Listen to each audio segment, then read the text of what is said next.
Good, happy Wednesday evening.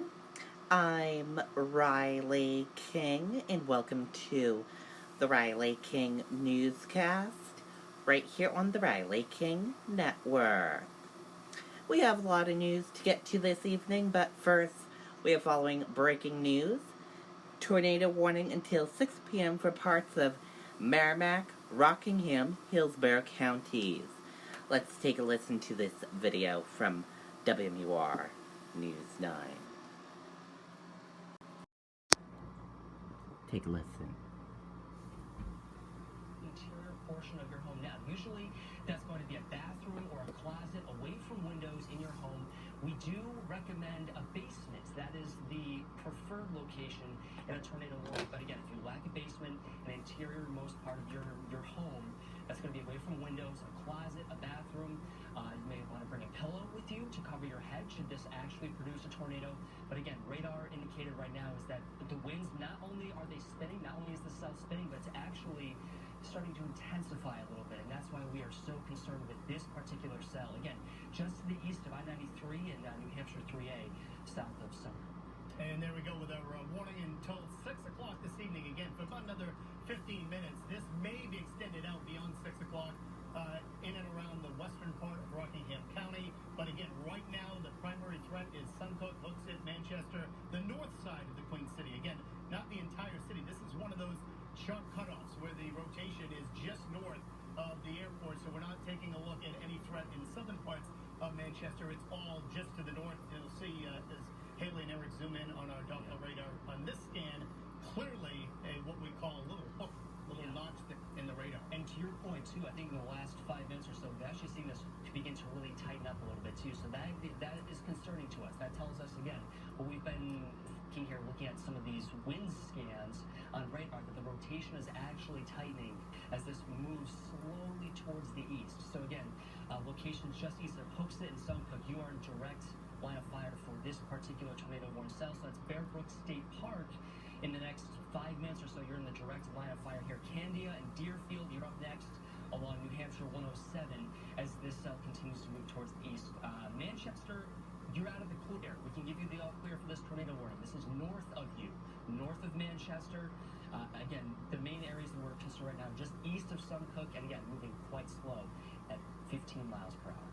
And what you also know, this is another particular radar scan. This is the one that was out of Taunton, Massachusetts, that just decided to go by the boards. But clearly there was a lot of green here pointing towards the radar site and others moving directly away. Okay, and there you go. As you see, a tornado warning. We will keep you updated if there is a funnel alert.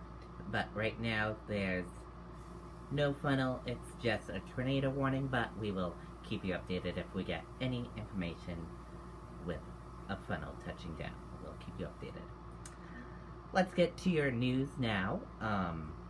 Nashua woman accused of abandoning child after chase crash faces judge. Let's take a listen to that video from WMUR News 9, Ray Brewer.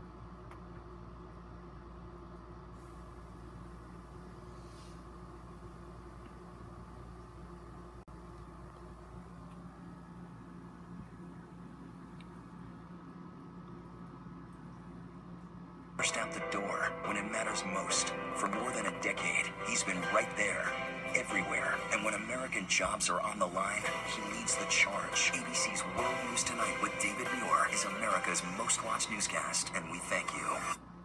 Yeah, that's correct, Sean. Tracy Pelletier mistakenly thought there was a warrant out for her arrest, and she took off, at times police estimating her speed at 70 miles per hour down Amherst Street. Now, Tracy Pelletier told the judge in court today that she didn't know what she was thinking when she allegedly tried to avoid being arrested Tuesday afternoon. A police officer tried to pull her over for using her cell phone while driving. Pelletier did pull off the road briefly before accelerating down Amherst Street, according to police, using the turning lane to pass other vehicles. She was observed going through a red light at an intersection, and the officer abandoned the chase out of concerns for the public's safety. However, Pelletier didn't get far. He observed that the black sedan had collided with another vehicle in the area before traveling off the road, striking the front porch of 38 Amherst Street, traveling through a fence at 36 Amherst Street, before coming to final rest on the rock wall. Now, video shows Pelletier running away from the scene. She allegedly went into a home on 10 Vernon Street, locked the door in an attempt to keep the officer out. The homeowner told Pelletier to get out, and the officer was eventually able to get into the home and arrest her. Now, the child was taken to the hospital, checked out, and released to the care of his father. As for Pelletier, her bail was set at $5,000. She is due back in court on October 10th. Reporting live in Nashua, Ray Brewer, WMUR News 9. Okay, and there you go on that video and that report.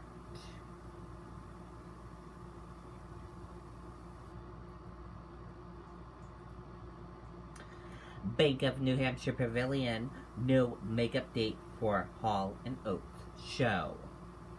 Let's take a listen to the video from WMUR News 9.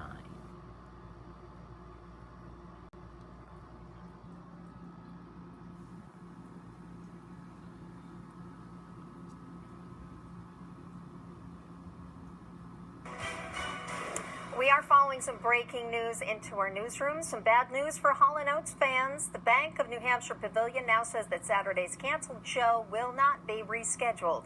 Posting on Facebook, the pavilion says, "We just received confirmation that a makeup date for this season is definitely not possible, unfortunately. John and Daryl are very disappointed with the circumstances, and they promise to get back to New Hampshire soon." The pavilion says Ticketmaster will begin issuing refunds for tickets and prepaid parking. The band played just one song before severe weather forced the venue to stop the show. Okay, and there you go on that video and that report.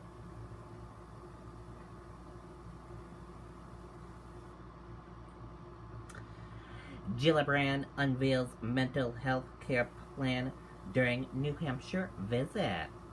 Democratic presidential candidate says she wants to ensure services available to all. Let's take a listen to that video from WMUR News 9, Adam Sexton.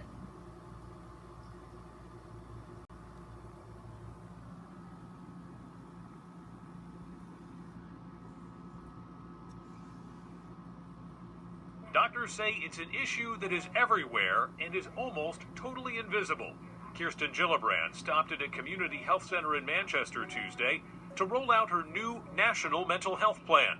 Priority number one is vastly expanding mental health services to ensure every American can get the help they need. So we have a comprehensive approach to making sure access is available in all communities and having a network or a social safety net that's right in the community, in a school, in a community-based health center. The New York Senator's plan would provide more resources to community health centers and fund non-traditional mental health treatments to work around the stigma that stops many people from seeking help. There's a lot of models that work, peer healthcare models, where in a school system you'll have a peer who's offering the interventions. The cost of the plan would be covered under Medicare for all, but Gillibrand and others say government spending on everything from prisons to hospital emergency rooms would go down with an investment in prevention. I think it's a huge driver of cost. Dr. Tom Sherman, a state senator, says Gillibrand's plan would accelerate mental health reform efforts here in New Hampshire. One of the most exciting parts of it is that it's federal support for what's happening in the states. Senator Gillibrand is still working to qualify for the next round of debates, and she's hoping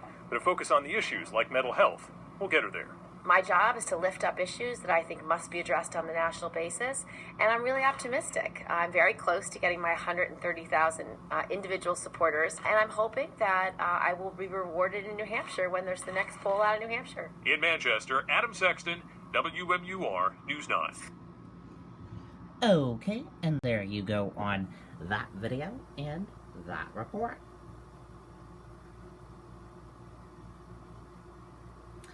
And now let's take a look at that U.S. stock market and see how U.S. stock market closed for this Wednesday evening. And here's a look at that U.S. stock market for all of you for this Wednesday evening.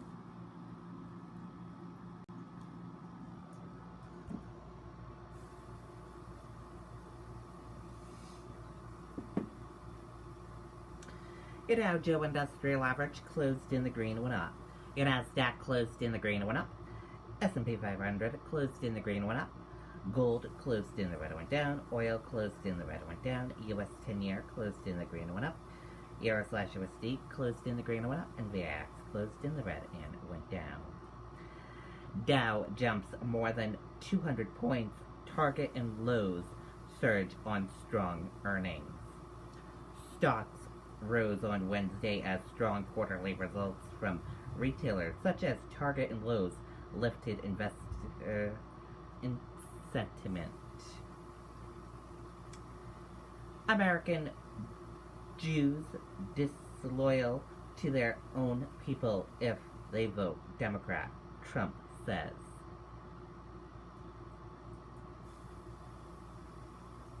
President Donald Trump doubled down Wednesday on his controversial comments that Jewish Americans who vote for Democrat are very, very disloyal to Israel and Jewish people, continuing his effort to make support for Israel a political wage issue ahead of the 2020 election. And that is it for this evening edition of the Riley King Newscast, right here on the Riley King Network. Before we go, let's go back live to the WMUR Storm Watch at 9 weather team and hear about the tornado making its way near Deerfield, New Hampshire now. Let's listen in for a little bit. All look at here to get an indication is, what are the winds doing? A little weaker than, say, 15 minutes ago, but still, those very, very sharp, bright blues indicate to us that, the cell is still spinning, and that's why we have this concern for a tornado at this point. It looks like the Weather Service is not continuing to see up, still 5 minutes to go here in terms of to see what they'll do. But again, the strongest rotation is on the northeastern part of this polygon here, so near, looks like to be Candia on the northwestern part of town. That's where it's spinning the strongest right now. And again, now where we're tracking, this is a particular cell, and again, this is a look at the velocity motion towards the radar site and away from the radar site out of Gray, Maine.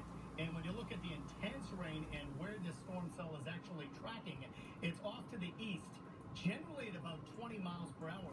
Eric has pointed it out, Haley as well on how this is just jogging ever so slowly. We've had storms in the past racing at 30, 40, 50 miles per hour. This is not one of those cases. So you do have some time if you're in and around the area just to the east of Deerfield, Northwood if it does hold together. But you need to be seeking shelter. Hopefully you've done so in your safe place, low and inside. So the lowest floor and away from windows. Try to get as many walls, as many barriers in between you and the outside as you can. Excellent point there, too. And again, we're looking at the strongest part of rotation right now. On radar, this is again looking from Gray, so we're looking at this from Maine.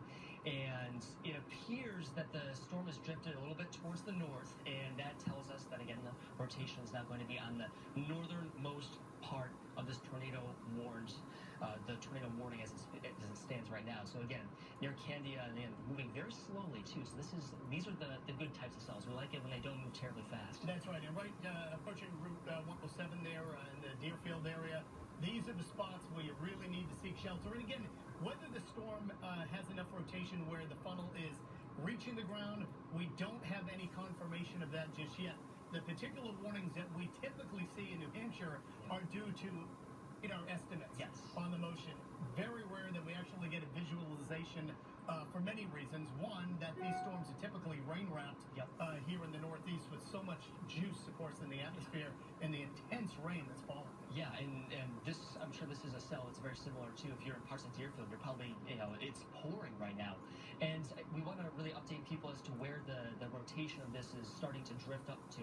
Not so much east, now this is towards the northeast. So as we head towards New Hampshire 107, Deerfield, you look to be next in line for where the strongest rotating portion of this cell is going. Again, the latest scans here, we're still seeing these deeper shades of blues. And again, this is higher up in the atmosphere, not very close to the ground. So we can't really sample right near the ground where we want to when we find these tornadoes. But again, given the colors, these deeper blues and those lighter reds starting to go away from the radar, that to us tells us the rotation, even though it's a little bit weaker, is still holding on, and that's why why we think the concern for a tornado is still going to be an issue here for the next 20, 30 minutes going forward. Yes, and here we are winding up just a bit in terms of the real intense heavy rain.